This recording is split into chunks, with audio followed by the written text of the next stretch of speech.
Пикүүд хуваагдах, хийн хроматографийн гэмтлийг засах. Бид нэр та бүхэндээ дахин уулзаж байна. Дээрн Декер бид хоёр ажилтны хэрэглэгчтэй ярилцаж байхад ихээхэн тулгардаг гэмтлүүдийг засах талаар ярилцаад байна. Та бүхэн GC багжныхаа байнгын үйлчилгээ арчилгааг хэрхэн хийх талаар ихийг мэдэх тусам танд тулгарх асуудлууд улам л бага байх болно. Ямар ч байсан энэ нь GC багжны хувьд бол баталгаатай үнэн шүү. Энэ удаа бид нар пикийн хуваагдалтын талаар ярих болно. Дээрэн энэ жишээн дээр бидний ярих гэж буй пикүүдийн хуваагдалтуудыг харуулж болно. Ер нь бараг ихэнх тохиолдолд дээжийг тарьж оруулахаас үүдэж пикүүд хуваагддаг. Хийн хроматограф багжинд бензенийг бензенээс, метанолыг метанолоос салгаж чадах багна гэж байхгүй. Түүнтэй адил хүнд метанолыг хөнгөн метанолоос, хурдан метанолыг, удаан метанолоос сайхан метанолыг, муухай метанолоос салгах багна гэж байхгүй. Тийм болохоор нэг химийн бодис дээр хоёр өөр пик үүсч байгаа бол хроматограф руу орохдоо ингэж харагдуулахаар орчихсон байна гэсэн үг. Яагаад ч юм 2 удаа багж руу таригдсан байна гэсэн үг. Тэгэхээр энэ бол инжектор буюу дээж оруулагчтай холбоотой асуудал байх нь. Инлетийн засвар үйлчилгээг тогтмол хийж байхыг таны зүгээс байнга бодолцож байх хэрэгтэй. Ингэснээр асуудлыг шийдэх болно шүү. Гэхдээ хэдэн тохиолдолд өөр зүйлээс үүдэж ийм гэмтэл гарч болно. Бид нар үүнийг тайлбарлаад явчихна. Ер нь ихэнх тохиолдолд инлетээс л үүдэлтэй байдаг да. Хэрвээ гар аргаар дээжийг тарьж оруулж байгаа бол жигэд зөөлөн огцом хөдөлгөөн хийхгүй байх нь чухал. Тарилтыг буруу хийснээс пикүүд хуваагдаж болзошгүй. Автомат дээжлэгчийг ашигласнаар ийм асуудал үүсэхгүй болно. Мөн багныг инлет рүү оруулсан бол пикүүд хуваагдахад хүрдэг. Тийм болохоор багнаас суулж аваад зай хэмжээг нь шалгаарай.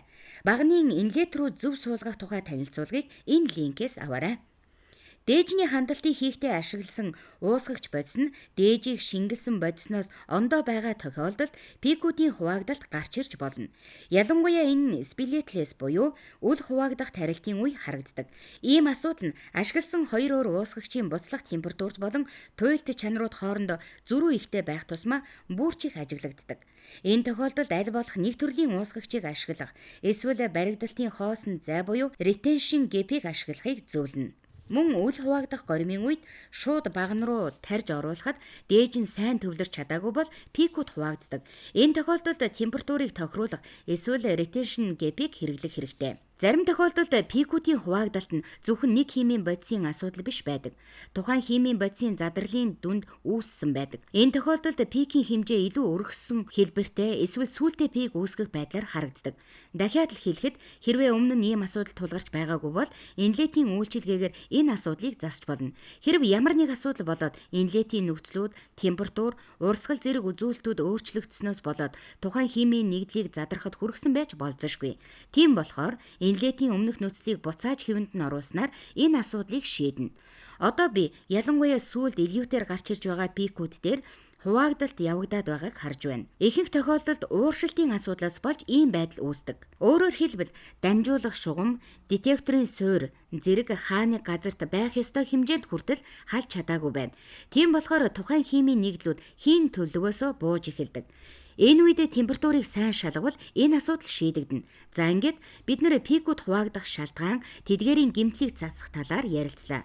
Ийм төрлийн гэмтлүүдийг багжтай холбоотой гэмтэл гэхээсээ илүү дээжийг тарьж оруулах процесс болон багныг зөв суулгаж чадсан эсгээс хамаарна. Одоо ингээд дараагийн баригдах хугацааны шилжилтийн талаарх танилцуулга руу орцгоё.